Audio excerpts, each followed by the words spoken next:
I don't go outside the US because it's easier to get into the clinic. I suppose there are some opportunities in like the third world. I've never done that, probably never will.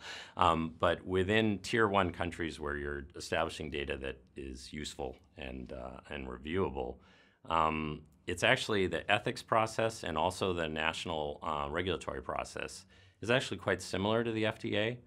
The advantage, however, of doing it early is that you are able to iterate both the device and the procedure in a more timely fashion. So the way we operated in Australia is we opened a protocol for 50 patients. We treated 10 patients and went back to the drawing board, iterated the device. We reviewed how those patients did over the course of a year.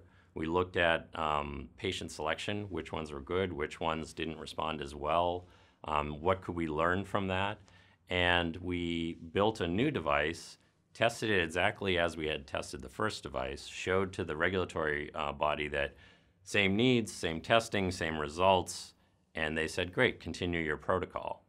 In the US, it's a different sort of, quite frankly, it's a different kind of understanding, I think, between the regulatory body and corporations.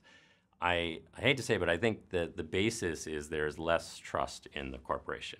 So if you actually start with a device and a technique, you learn something and you say, okay, we're going to change these three things and see if we can do even better.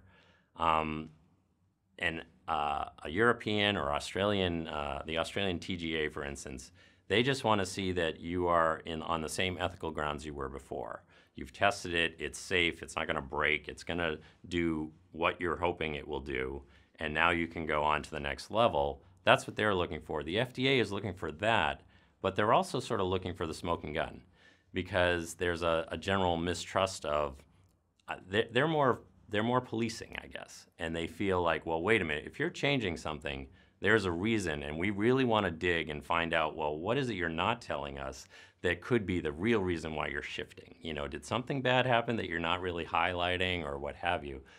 It's a different approach, and it causes a much longer time period, if you will.